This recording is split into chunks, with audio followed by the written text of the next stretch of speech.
देखिए इसके लास्ट में मैंने बताया था आपको एनर्जी लॉस तक, मैं एनर्जी लॉस तक बता दिया था। अब बेटा नेक्स्ट टॉपिक है आपका कैपेसिटर। कैपेसिटर क्या होता है? Due to which phenomena we change increasing the capacitance of the conductor, capacitance of the conductor without change the shape of conductor. यानी कि वह निकाय जिसके द्वारा हम बिना चालक के आकार को बदले उसकी धारिता को बढ़ा सकते हैं, उसे हम क्या कहते हैं? कैपेसिटर कहते हैं। क्या कहते हैं बेटा? कैपेसिटर बोलते हैं। और ये है आपका पहला है parallel plate capacitor. Parallel plate capacitor यानी समांतर प्लेट संधारित्र। पैरेलल प्लेट कैपेसिटर यानी कि समांतर प्लेट संधारित्र।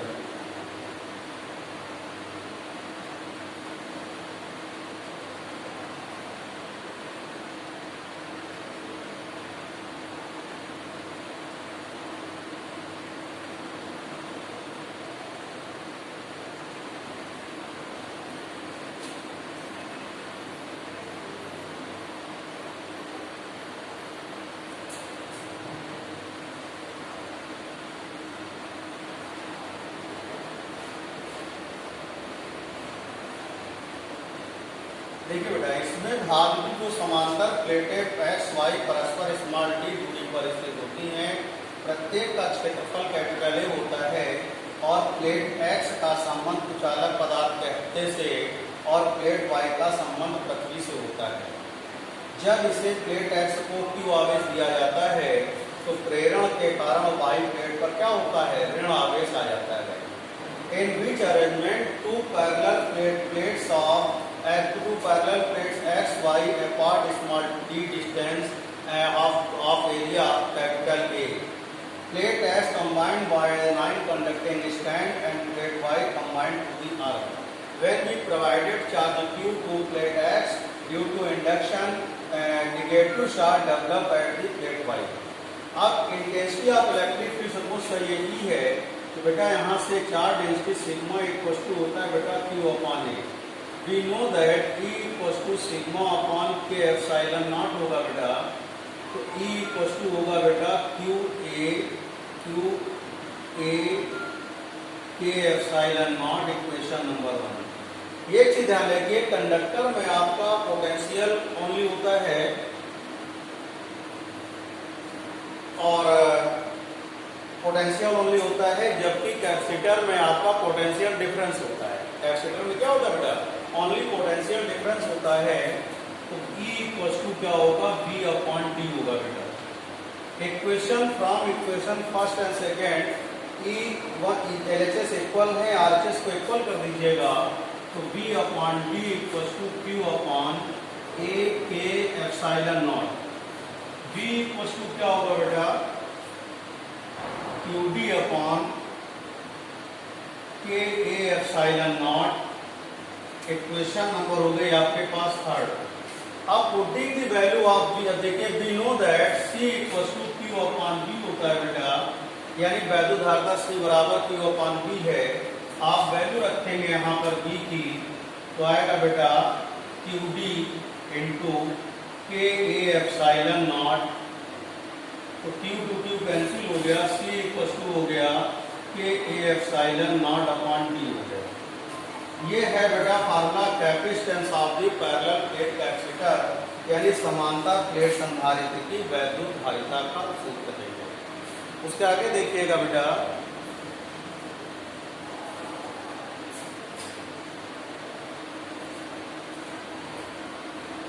देखिए इसका फार्मूला है आपके पास बेटा C equal to K A epsilon not upon D.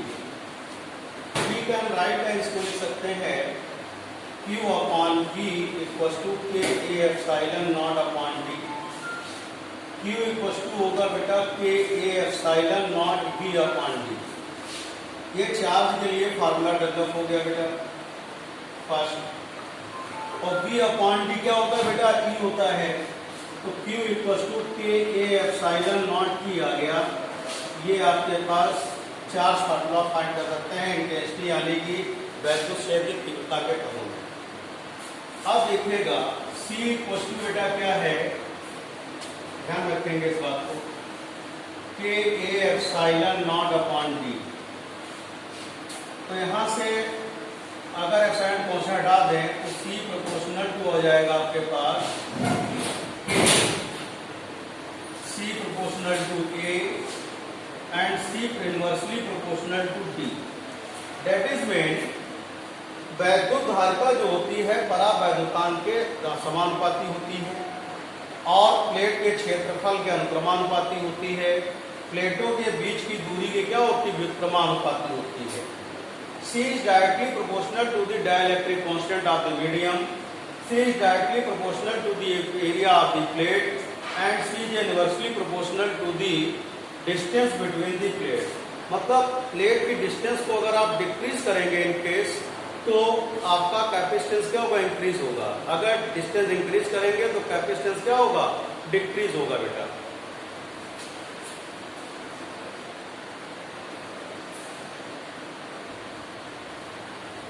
बेटा इसी अकॉर्डिंग मेरे को बताते हैं, आपको ध्यान दीजिएगा।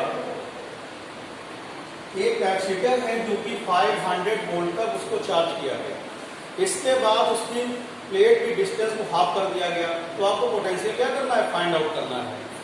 Case first,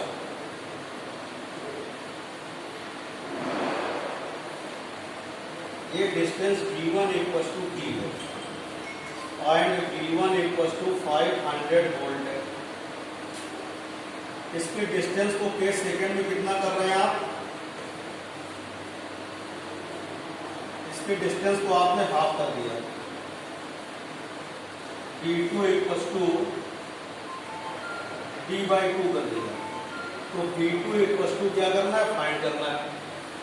we know that, आपको फार्मूला मालूम है कि A epsilon not upon D होता है। Q upon B equal to K A epsilon not upon D।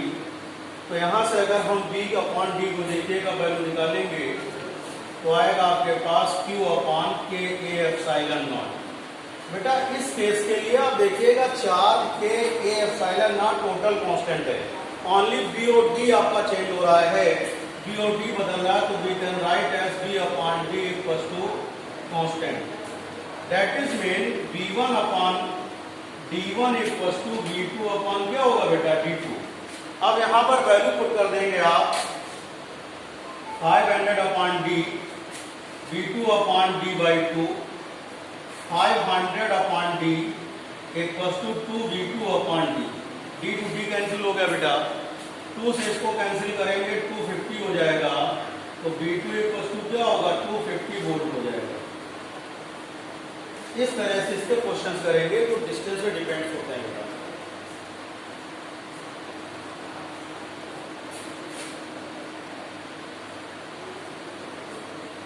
देखिए बेटा नेक्स्ट आर्टिकल है कॉम्बिनेशन ऑफ कैपेसिटर यानी संधारित्रों का संयोजन कैसे करेंगे।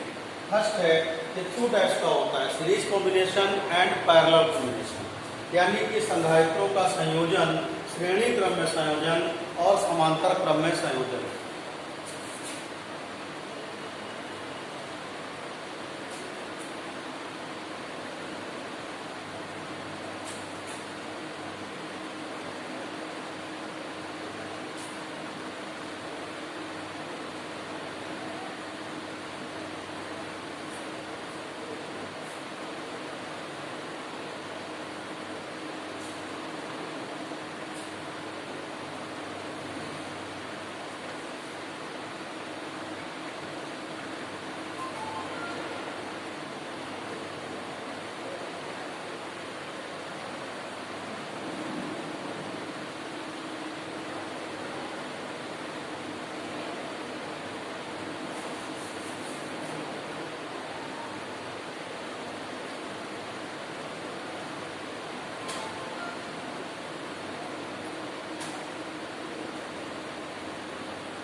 मान लीजिएगा 3 संधारित्र आपके श्रेणी क्रम में संयोजित हैं, यानी कि जिनकी वैद्युत धारिता C1, C2, C3 है, प्रत्येक आवेश Q है और विभव क्रमशः विभवांतर क्रमशः V1, V2 और V3 है और कुल विभवांतर V। सीरीज कॉम्बिनेशन की एक पहचान बता दे रहे हैं बेटा, जितने भी आपके कैपेसिटर लगे होंगे कि जितने भी संधारित्र लगे होंगे तो पहले संधारित्र की पहली प्लेट एक टर्मिनल से और लास्ट यानी आखिरी संधारित्र लास्ट कैपेसिटर की लास्ट प्लेट अदर टर्मिनल से क्या होगी, कंबाइंड होगी। यानी कि पहली प्लेट एक सिरे से और आखिरी वाले की आखिरी प्लेट दूसरे सिरे से होगी और चार्ज क्या होगा, सेम होगा, पोटेंशियल क्या होगा, डिफर होगा। We consider three capacitors combined in series of capacitance respectively C1, C2, C3 and its potential difference respectively V1, V2, V3 and net potential difference is V and net charge is Q. We find the net capacitance of the combination. देखिए बेटा V equals to V1 plus V2 plus V3. We know that Q equals to CV, so then V equals to Q upon C. Q upon C equals to Q upon C1, Q upon C2 plus Q upon C3. Q upon C equals to Q 1 upon C1, 1 upon C2, 1 upon C3. Q to Q cancel out हो गया बेटा। 1 upon C equals to 1 upon C1, 1 upon C2, 1 upon C3. ये series combination में हो गया। Series combination ध्यान रखिएगा, प्रत्येक संधारित्र का आवेश समान होगा, विभवांतर अलग अलग होगा। नोट, अगर मान लीजिए n कैपेसिटर आपके सीरीज में लगे हैं तो रिजल्टेंट आएगा आपके पास, आ जाएगा यहाँ से C dash equal to C upon n। ये था बेटा सीरीज कॉम्बिनेशन।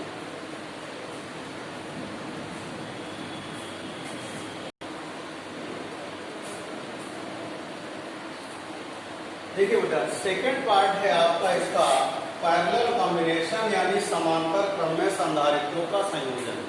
समांतर क्रम में संधारित्रों का संयोजन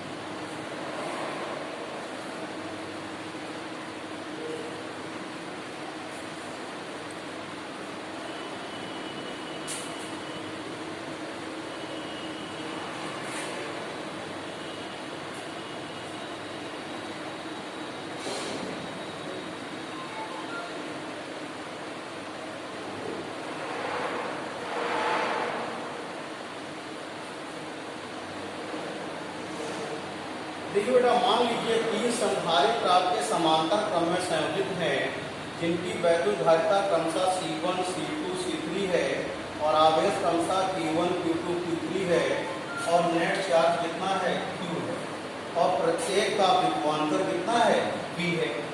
देखिए इसमें क्या होगा, कॉम्बिनेशन में जितने कैपेसिटर लगे होंगे इसकी फर्स्ट प्लेटें वन टर्मिनल से और सभी सेकेंड प्लेटें अदर टर्मिनल से कंबाइंड होंगी, यानी जुड़ी होंगी।